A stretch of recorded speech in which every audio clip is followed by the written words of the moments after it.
That is a massive struggle. I did get sick with COVID. So I now have 3 chronic illnesses that severely reduce what I can do, which is one of the main reasons why I don't do full-time SNF work anymore. I am 4.5 years in, and I want to say finding balance has been my biggest struggle.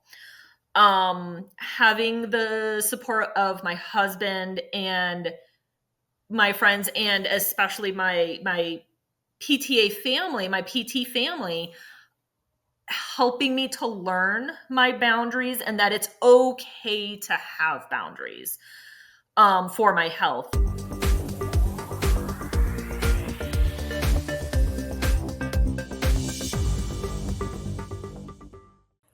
Hello, everyone, and welcome back to another episode of the PTA Plus Podcast. I'm Katie Sutton, your host. Today's guest is Sammy Laswell, and Sammy and I talk about all kinds of things under the sun as far as PTA work goes. So Sammy and I go way back on the PTA Council, but that's not the only thing that we talk about today. Sammy is very involved in the California PT Association, but she also volunteers her time a lot with the Red Cross in Special Olympics. So hang tight and listen in today's episode so you can hear all of the ways that PTAs can also be involved in these organizations. Sammy also has a side gig called PTA Proud, where she sells merchandise and accessories that are specifically made just for PTAs. Why? Because she found a gap. There was nothing being made, and so Sammy took it upon herself to start her own side gig, her own side business where she can put out creative work so that you and I can enjoy some PTA-specific merchandise. And so you'll learn where you can find her merchandise, how you can get it, and how you can be involved just like Sammy. So as always, thanks for listening.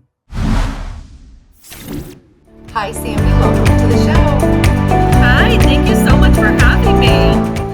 Yes, and welcome to the audience to another episode of the PTA Plus Podcast. I'm Katie Sutton, your host. We have with us today Sammy Laswell, all the way from the great state of California. I appreciate it. I know that's a little extra sunshine, and long distance for us to drive, so we decided to just go ahead and do this via podcast, right? Exactly. Yeah. Well, thanks for coming on to the show. We have some exciting stuff to talk about today. I can't wait to kind of get into some of the things that you do out there in California. You're involved in a lot of different things, and you have this really unique side gig going on, and I'm hoping we can kind of explain that a little bit and let people know what you do on the side as well. But you and we got to know each other through the PTA Council. We did.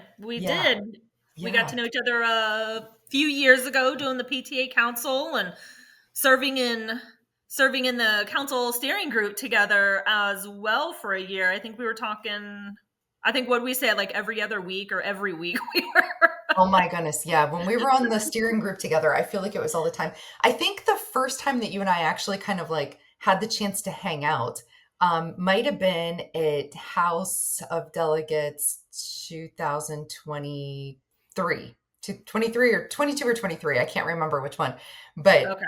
Yeah. So that was kind of like the first time that we got to hang out other than like on social media. I feel like you meet anymore so many people in our association through social media, and, we kind of connect and become friends and colleagues through all these different channels, Instagram, Facebook, LinkedIn, all that stuff. And then when you finally meet each other in person, you're like, oh my gosh, it's so cool to see you.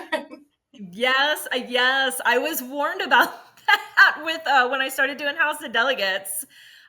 Brenda Dorman, she's like, well, it's going to be like coming home to family because we don't see each other often. And I must admit, every single year it's comforting to see all of you guys and to actually we talk all the time, social media and all the things that we do, but it's nice to get together and just be able to hang out and be just regular friends, real world friends. That's a really good description. It's like family. I like that because I mean, that's so true. All of the things that I have participated in one way or another, volunteer, whatever, if it was fun work or sometimes it's really hard work, you still become good friends with these people. I mean, Yes. it's so like you said, comforting to know that I can text you. I can text Yes. Rebecca, Sanas, you name it, like 100 different people that I can just text and be like, hey, you got a second to talk or whatever. And I know that you guys are Yes. just on the phone. So family's a good description. I like that. Shout out to Brenda. Such a Pretty rock much. star. Yes. Yeah. And I believe most of the people that I've mentioned have either been on the podcast or may eventually be, future guests on the podcast or something like that. So they're all amazing. I appreciate them. And I am happy to have them as part of my family, proud to have them as part of my family. So, yeah. So you're still serving in California though, right? So I know our time on the steering group is done. Yep. You and I, busy year last year, but excuse me, you're still serving in California though, right?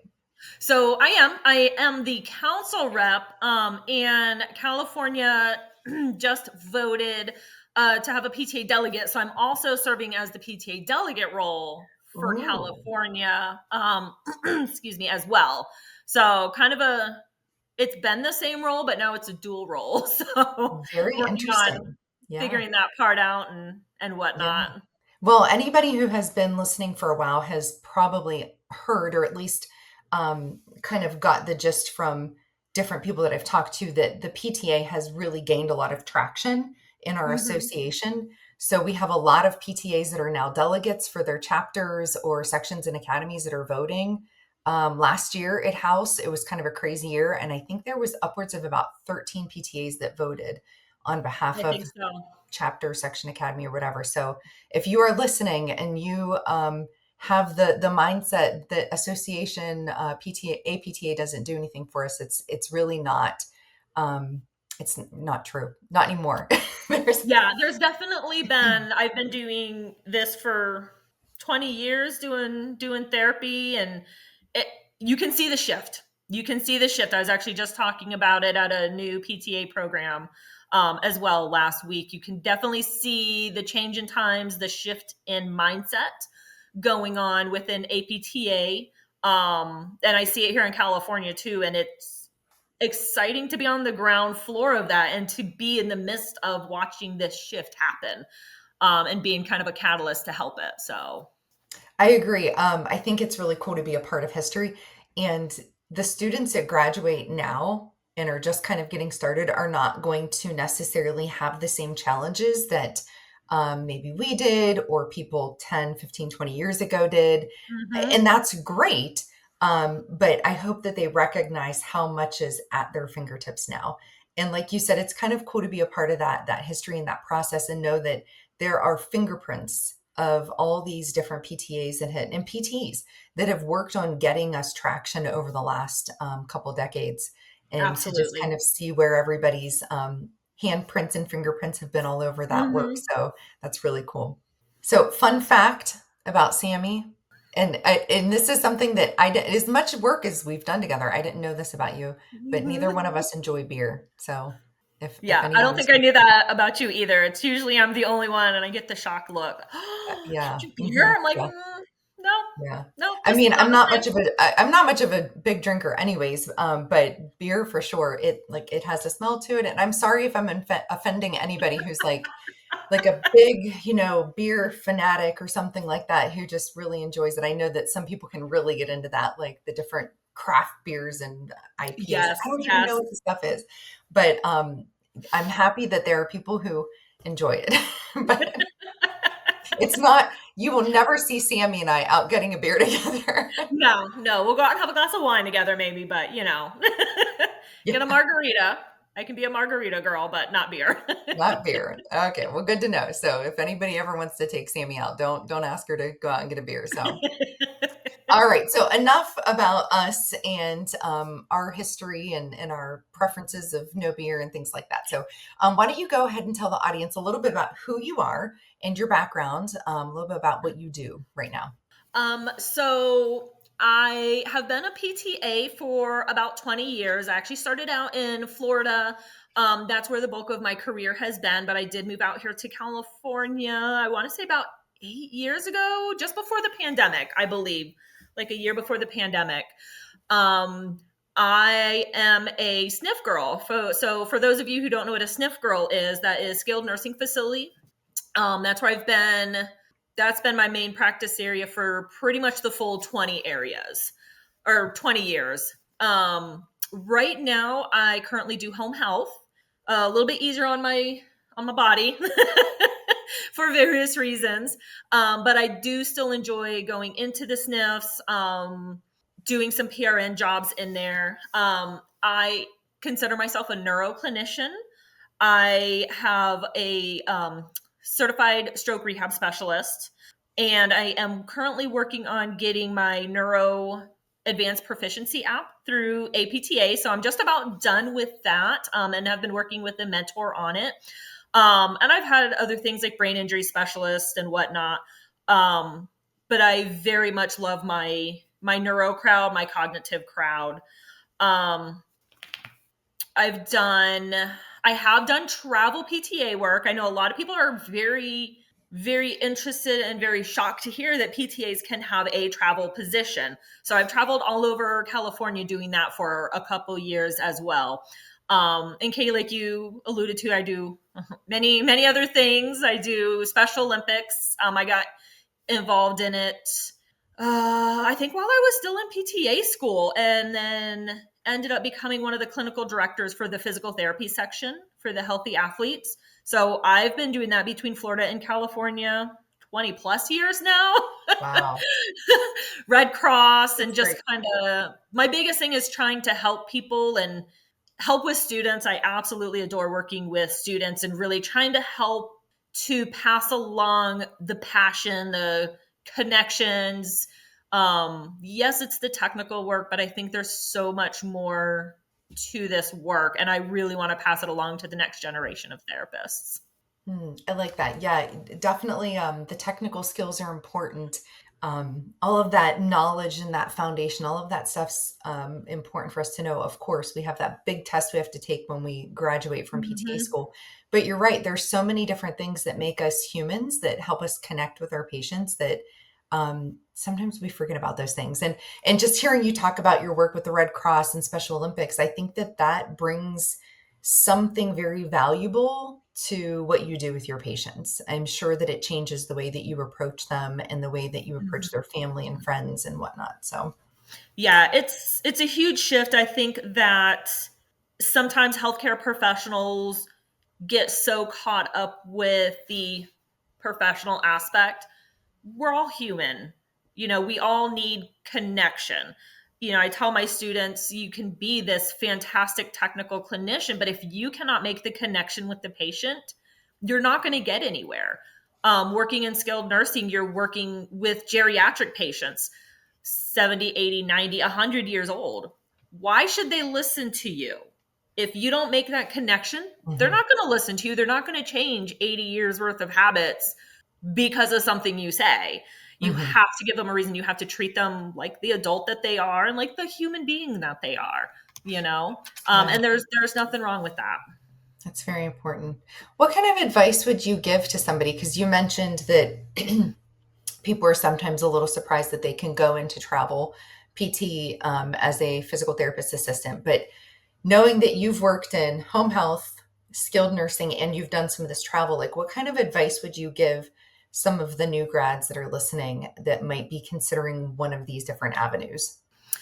I definitely say go out and look for a mentor that's maybe done some of these.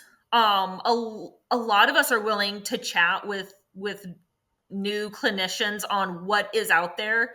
Um, do some research, see what's out there for PTAs. There's so much more now than what there was when I was starting 20 years ago.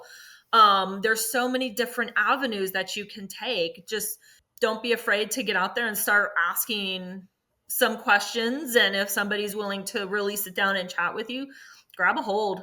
Grab a hold and talk to them and ask them all of your questions.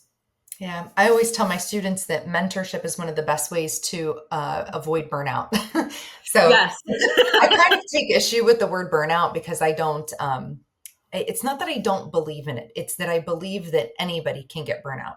So I don't think it's fair that we own it in healthcare, because Yes. I think that, you can be an attorney and you can get burnout. You can be a electrician, plumber, you fill in the blanks, whatever. I think that it's what you do with your work and what you do with your time and how you invest your learning and your knowledge and your skills. So being a mentor to somebody else or seeking mentorship, I think can help prevent that. There was some study that was done. It was an APTA magazine. So I'm always telling my students about this whenever I'm like, so what's one of the best ways we can prevent burnt out? And they're like, oh, mentorship. And I'm like, okay, good. So I'm just trying to like teach them up a little bit, and hopefully that helps them prevent themselves from getting into any kind of feelings of burnout in the future. Sammy, can you hear me still? Yes, I can. I Okay, good. can. Okay. It got a little fuzzy there for a minute, so I just wanted to double check. Now, you also work with a lot of students as well. So, like, Mhm. what types of capacities do you work with students? Pretty much any capacity I can. Uh-huh. So I have been a CI for students, especially when I was in the SNFs. I was taking at least 3 students a year from different colleges. Wow. Um, I have gone in and given presentation and talks to students, even via Zoom, which I love how big Zoom and this has gotten. I can talk to students wherever. I've talked to students in Pennsylvania and given them talks as Mhm. well on different things, therapy related or chronic illness related. I do like to take pre-students when they're getting their observation hours. So I will take them whenever I can and just kind of show them a little bit of the ropes. I can take them as observers in home health as well here in California, which I just found out. So I'm super excited for that. Oh, Um, good. Yeah. and anything within the conferences. So your advice for burnout is mentorship. Mine is always go to a conference. It just renews the passion, and you're like, Mhm. oh, this is exciting. Oh, I talked to this person and they're excited for this, and I've got this idea. And trying to hook up students with the right people that can help them. So pretty much any way I can like get my grubby little hands on a student so I can help them. That's what I love. Yeah, getting them connected and helping them build that network and showing them all the different things. It's kind of fun. They're like, "Oh my gosh, I had no idea that this Yes. or that existed." Just kind of like broadening their horizons. So, Yes. whatever it You is see that the you like to little light do, bulb there's go probably off. something we can connect you with. Yeah. Look at this whole world of opportunity in front of you. Yeah. Yes. Yes. I love it. I suppose that could be a little overwhelming for a student too. So sometimes I have to kind of watch that I'm not like flooding them with information. Yeah. Same. I'm like, just let me know if I'm, overexcited or just a little overpowering. Like I'm very informal. Just be like, whoa, I need a minute. I'm like, that's okay. We all do. So, Sammy, why is that so important to you working with students? And I mean, we just talked about how much we enjoy broadening the horizons and helping them make a network, but like, why is that so important to you? So for me, even after 20 years, I adore my job. I absolutely love helping people. Um, I love helping them get back up on their feet. And I really like working with students because I want to show them that aspect of it. I want to show them the passion, and the passion can still be there. I want to show them really to open their eyes and think outside the box, not just within treatment sessions. You get neuro sessions and sniff sessions. You really need to think outside the box, but think outside the box for yourself and what you can do and where some opportunities lie. Um, Really kind of helping them make that type of connection that this is like a whole person thing, not just a here and here, a 9 to 5 job, and let me turn this off. Yes, turn it off, but keep that heart in there. And I think that that is very important for students to know that they can do that, and important for students to see that as well. I think it's important for them to see somebody who is in the field and has been doing it a while, how they work the passion in and how they really try to keep things alive, because this is their career. This isn't just a job. I want them to get Mhm. into this eyes wide open, sort of say like, yes, there's going to be some difficult stuff. Hey, this is not going to be fun here, but look how much is over on this side. I want them to enjoy this profession, and I want them to be in it for a while and to find that fulfillment, because there is a reason why they started it.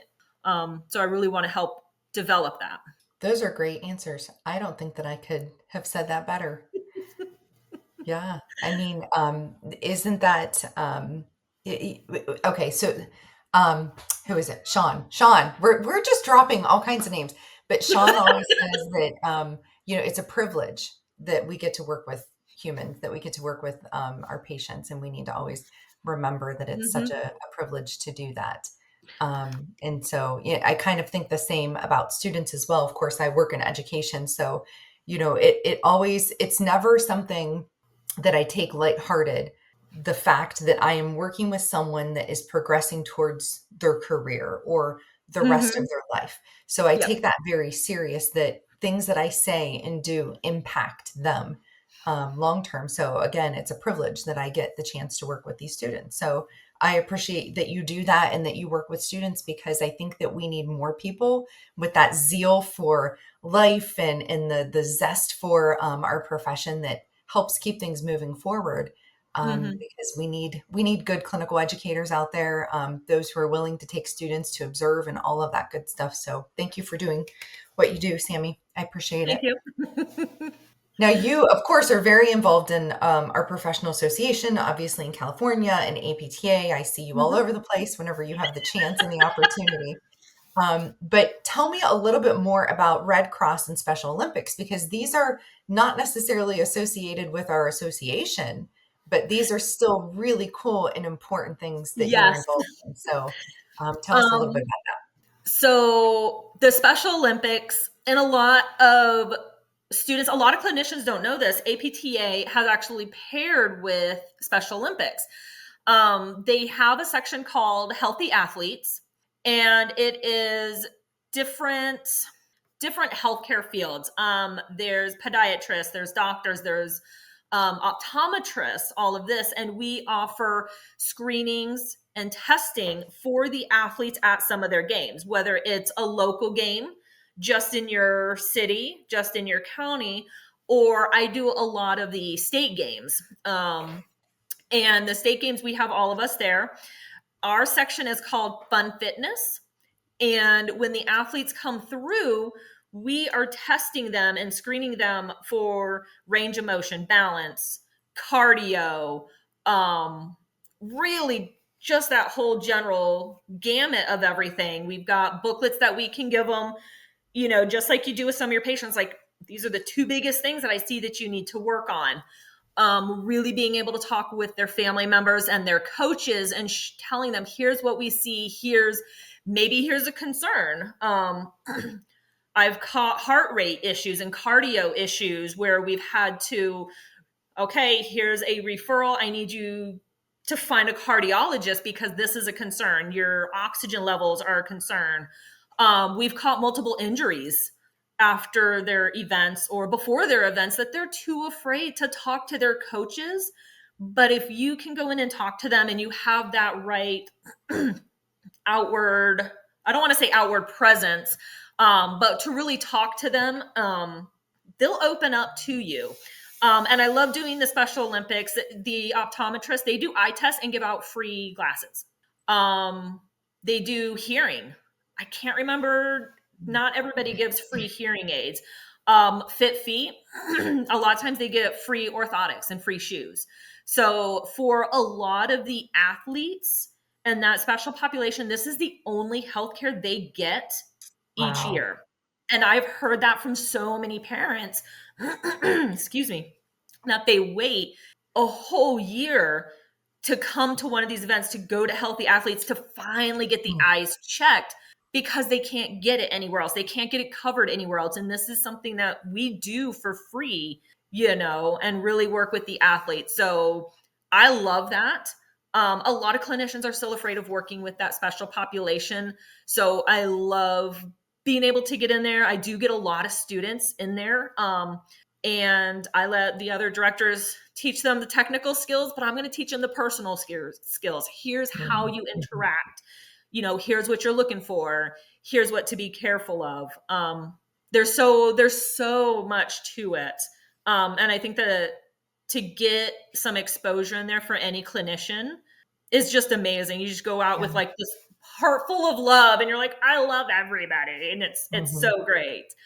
For the Red Cross, I recently got involved with them. I ended up doing volunteering over in Poland for a couple weeks with the Polish Red Cross after the war against Ukraine started. I felt the need to do something. So after calling and emailing, Polish Red Cross said, we can't put you up anywhere, but come on over.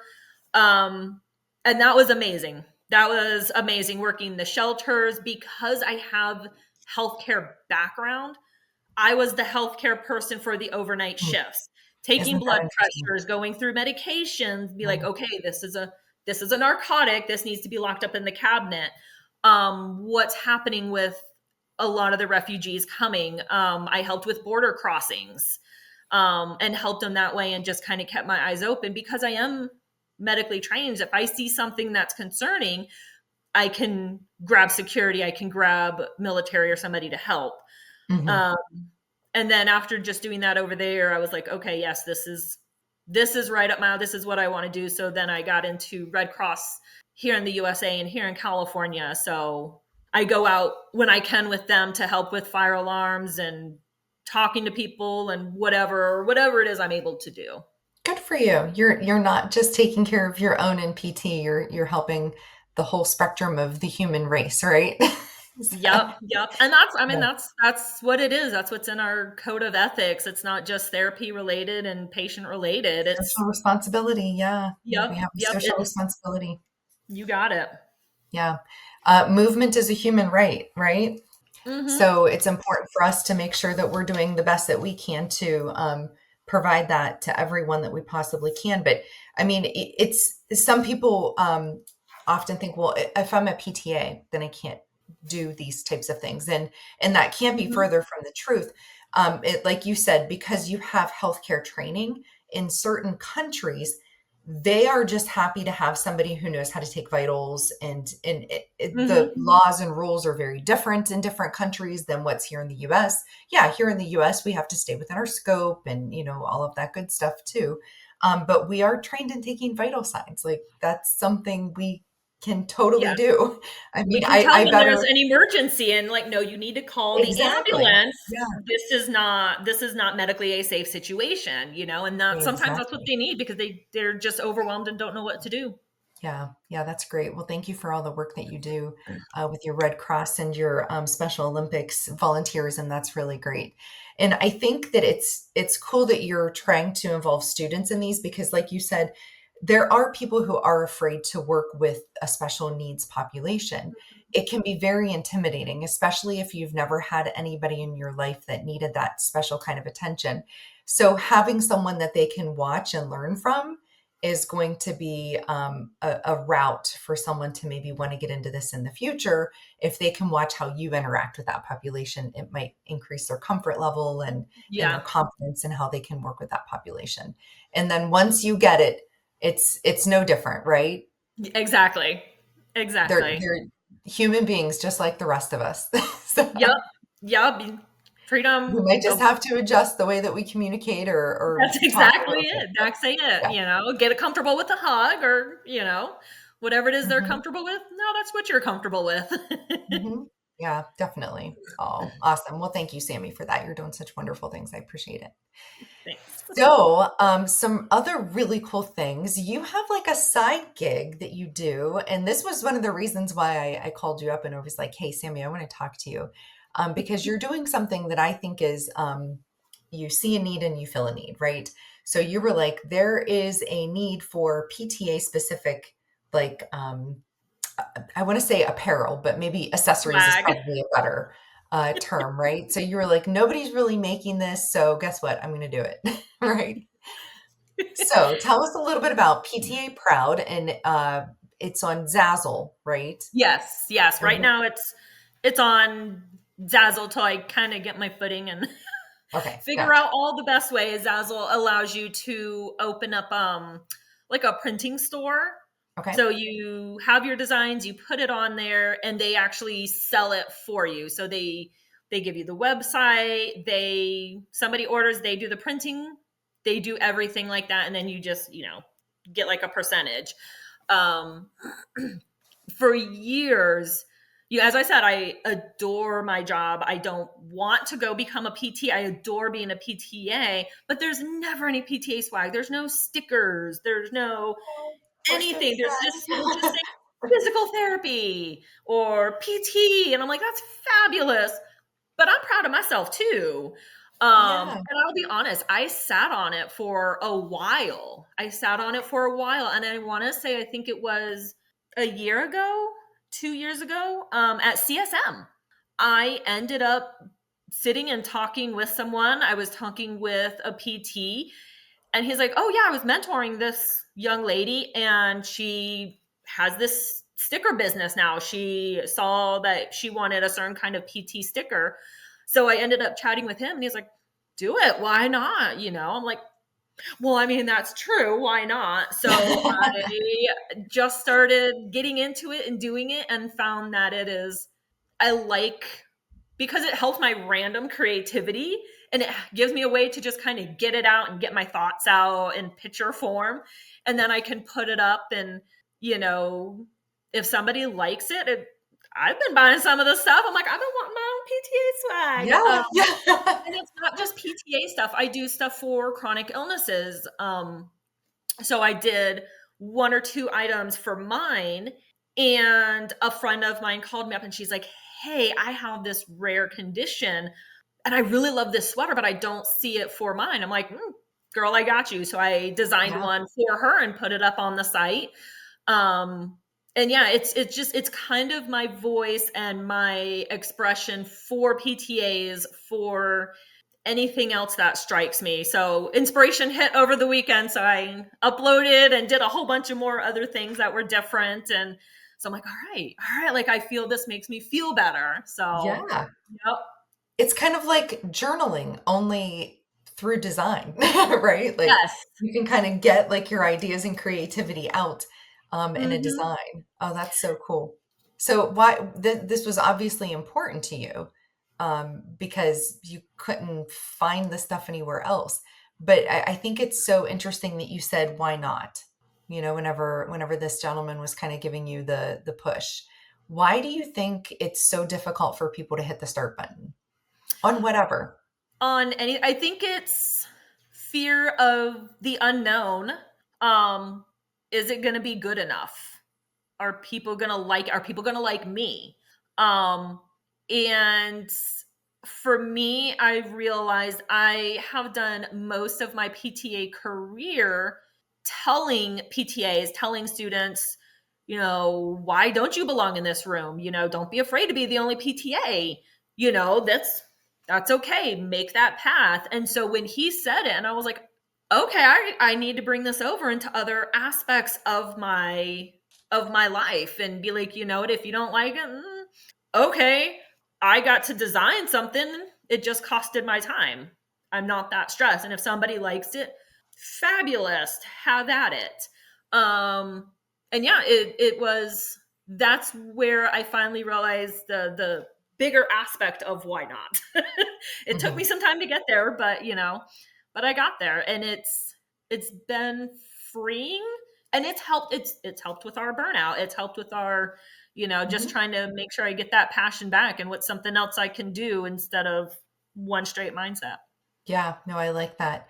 I think fear holds a lot of people back. And when this idea of starting a podcast was brought to me, I was like, are you kidding me? I'm the last person who would, like, I can't do that. We have that whole like Hmm. fear imposter, like nobody would listen to me or nobody cares what I think or whatever. And thank goodness I bring on people who are way smarter than me that can like talk. I just get to ask the questions, right? So I can get them questions really good. that's right. Yeah, I don't have to be the expert because I'm talking to the experts. So that makes my part of this whole job a lot easier. But no, I agree. But you're right. If people don't like the product, then they don't have to buy it, right? And if people don't necessarily enjoy what I talk about and the guests that I bring on and things like that, then they don't necessarily have to listen. But you and I can still go ahead and do our creative work, right? And put it out Mhm. there. Yep, put it out there Someone's gonna and like it. yeah, someone's gonna like it and, if not, I like it, so it makes me Mhm. feel better, so I'm good. Yeah, absolutely. Yeah. And I think that that's completely okay to have a little bit of that selfish part that we do things that we Mhm, enjoy. So that's okay too. So what's the most challenging thing about having a side gig? Because I mean, that's the other thing about it, like whatever your side gig is, it takes time, right? You mhm. just said that, it costs you a little bit of your time. So what else is challenging about this? Um, I think the other challenge, like for mine specifically, I can't draw. And it's hard because you can't just like sit down and be like, boom, here's what I'm gonna make. It's very much sporadic. When is inspiration hitting? Do I see something that's getting my wheels turning? I take a picture of it so I can come back to it later on. If I'm not able to sit down or think about it at that point. Um, I'm sorry, my brain fog hit, and It's okay. That's that is pretty probably something else that you and I have in that common is is every once in a while our brains just trail off. So what kind of things inspire you though? Like, I mean, because you were just talking about like you'll get this inspiration. I know you spend a lot of time outdoors. I mean, is that some of the stuff that inspires you, or is it like when you see other creative art or different phrases that you're like, oh yeah, that's good. Let me put a spin on that. Like, what are the types that of is things that? exactly it. I try to keep my outdoor time as my personal time. Me and my husband, I don't want to have to be thinking of all these other things. Mhm. But it's other people's creative ideas. I love Pinterest. I get insomnia really bad or different things like that. So I'll just scroll on Pinterest and I'm like, oh, this is, but you know what? How about we do, I think it would be better with this in it. And I think that Mhm. that would go much better for therapy. Um, or I'm a very big advocate right now for women for this. I'm like, oh, you know what? I think I could do this different idea. Let me play around with it and see what it is. Um, so that's really where I draw my inspiration from. I draw it from my patients. Sometimes they've got these really Mm. good zingers, and I'm like, I'm Oh gonna yeah. use that, Oh yeah. and just kind of Patients say the funniest things sometimes. I love it. I love it. I'm like, that's pretty fantastic. I'm going to figure out a way to do something with this. I'm not sure what yet, but it's going to get there. So what kind of advice would you give to somebody who's like, you know what, I've been thinking about doing something creative with my time. I know we talked about fear can hold us back, but what would you tell somebody who's like, you know what, I have this idea, I want to get started. What do you tell them? Honestly, the same advice that was given me. Why not? What is it going to cost you? Is it going to cost you your time? Okay, that's I mean, time is a big thing, but it's not costing anything monetarily. Do it when you feel inspiration hits. You don't have to sit down and let me get this done. Not everything is like that. It's okay if you do it in spurts. It's okay if you build up with what you're doing. Um, there's nothing wrong with any of that. There's nothing wrong with it. Why not start? See what happens. You know, you've got, especially within the therapy community, PTs, PTAs, whatever it is that you are thinking about, you're going to find support. Doesn't have to be therapy related. Us PTs and PTAs, we are a very tight knit group. We are very supportive. We are family, and we will help support you and be your cheerleaders if that's what you need. Mhm. And I love that. Yeah. A friend of mine always says, the phrase, what's the worst that can happen? But instead, he Mhm. says, what's the best that can happen? you know? So like, Yes. like, why don't we start putting a spin on things like that instead of such a negative connotation? What's the best thing that could happen? Well, it could take off. It could inspire Mhm. somebody else. It could brighten someone's day. Like, so there's a bunch of really cool things that could be the best that happens from it. So Yep. hit the Yep. start Put that button. positive spin. Oh yeah, definitely. Yeah. And then you mentioned see, there goes that brain thing again. Like Yeah, pretty much. yeah.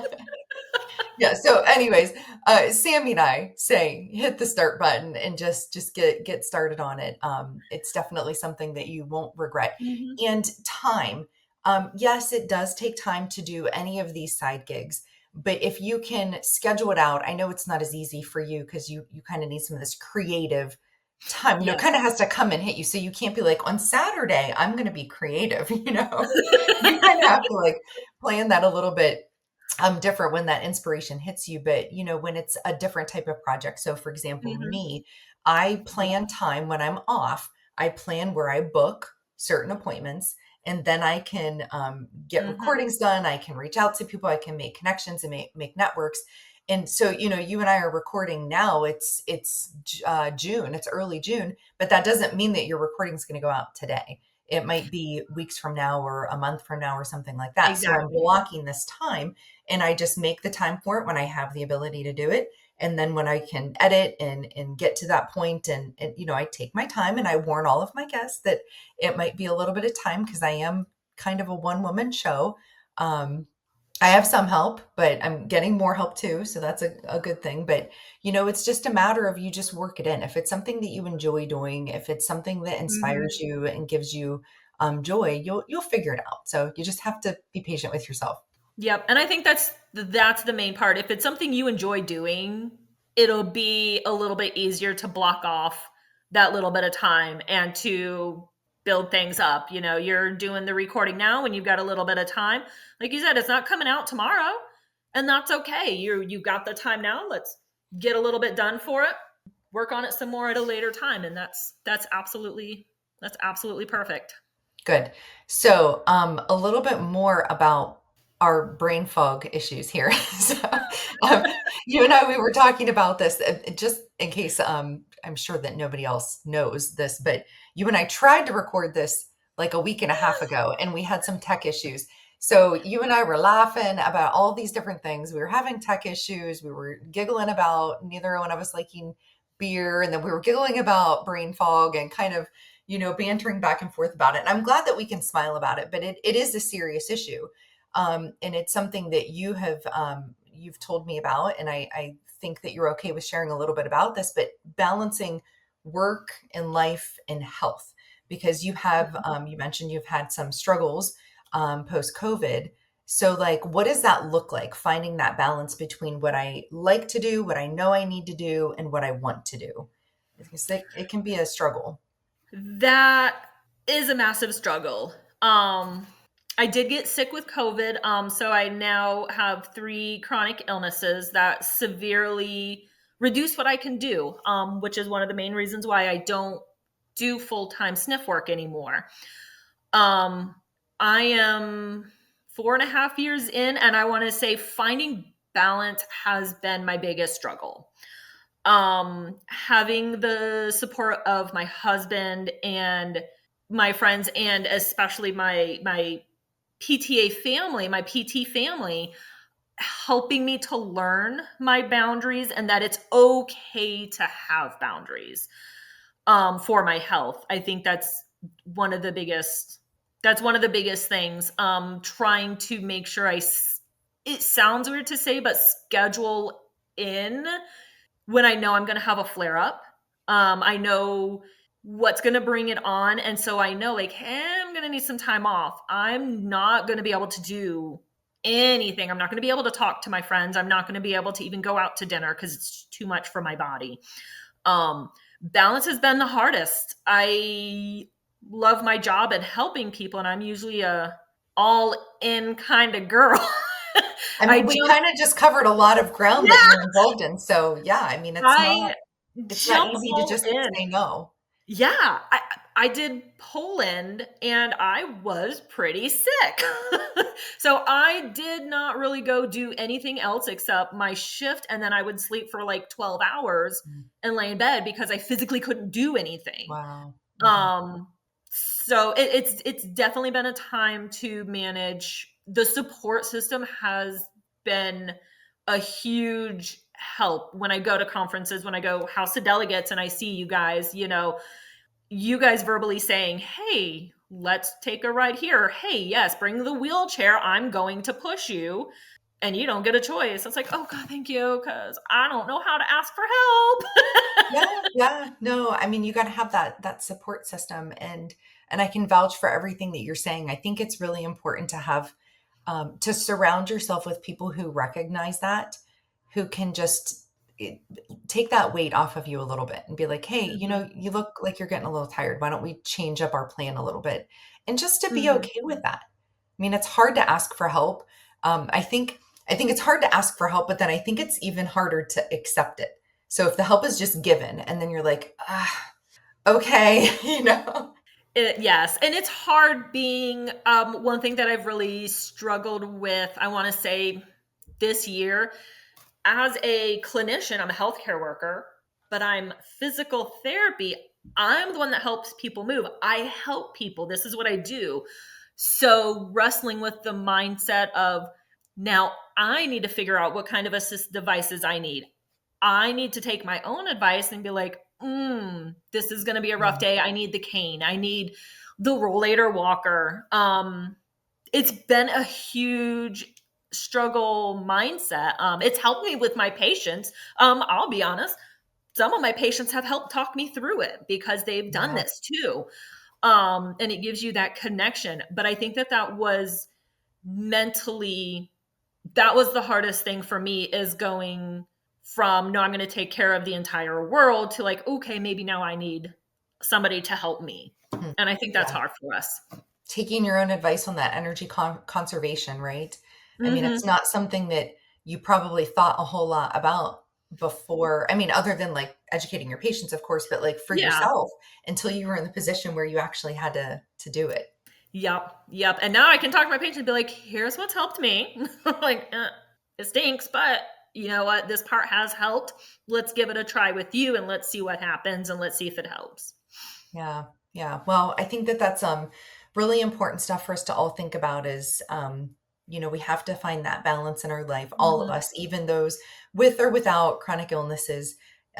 You can still find yourself in a position where you give, give, give, and you don't ever give yourself a break. So Hmm. make sure we're giving ourselves good, healthy breaks and paying attention to how our friends are feeling.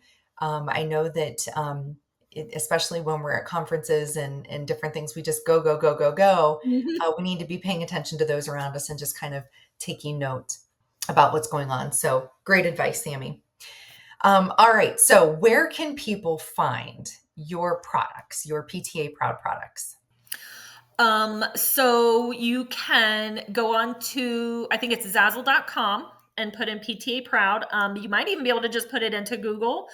My Facebook, I do have my Facebook open to pretty much everybody because I do a lot of education on there. So I'm putting it up on there. And there is Instagram. I'm trying to get with the times and do Okay. Instagram. So it's PTA Proud, whatever the Instagram handle is. Can you tell I'm older? Hey, it's okay. It'll be in the show notes, folks. Oh, It will be in the show notes. that's perfect because I am still trying to get a hold of some of this language. I get it. I get it. Yeah. But yeah, I try to put out pictures and everything just so people can see what's on there. And yeah, if there's something that somebody wants but they don't see, throw me a message. Do we want to try to put your name on it? I can do that too. No big deal. Just kind of throw me a message and let's work on it together. That's great. Sammy's a wonderful person. I promise she's super nice and she won't bite. So if you have ideas, send them her way. I'm excited to see all of your products get out and to support your business. And I think that it's great that somebody's just putting a little bit of focus on us PTAs to give us a little bit of love. So we sure do appreciate it. Thank you. Thank Yeah. you. So one last question before we go. Can you help us wrap up this episode with your plus point? What kind of wise words or piece of advice would you leave with the audience? This is your moment, your big moment. You can like whatever. I can soapbox it. Lay it on us. Yeah. I think my biggest, wisest words, and I learned this through COVID, don't let fear hold you back. Don't be the one that holds yourself back. Find that supportive group, find that mentor, whatever it is. But don't let fear take control. Don't be afraid to be the only PTA in the room. You're so much more than just a PTA. Half the time people don't even realize I'm a PTA, until we really get into conversation. So don't let that little bit of fear hold you back. There's a huge world out there, and we deserve every part of being a part of it. Why not? Right? Why not? Exactly. That's the theme for today, is why not? And don't let fear hold you back. Sammy, I know that there's many times that you've been the only PTA in the room, and that has happened to me as well, where sometimes we go into these places and spaces and we are the only PTA. And so far, I have not had anybody kick me out. As a matter of fact, they value and appreciate the voice that comes from the PTA. So I think that it's great that we're starting to take those strides to show up in places where they're not expecting a PTA to be, and just ask a bunch of questions, right? Yep. And they're usually excited to see us. They're like, what? Come on. Yeah, no, this is great. So, the excitement, the shift is there. The excitement is there. Let's grab a hold.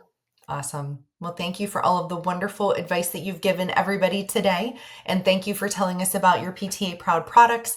I'm excited to get this information out. And most of all, thank you so much for all that you do for everyone around you. You have the heart of a volunteer, and I think that it's great, all the things that you're doing. And I think you're inspiring a lot of future PTAs. So job well done. Thank you, sweetheart. Thank you so much. Of course. Thanks for coming on. All right. Thank you. Bye. Thanks for listening to PTA Plus, the podcast for PTAs by PTAs. Subscribe, follow us on social, and share the show. Elevate yourself. This show is for educational purposes only. No clinical decision-making should be made from its content. See you next time.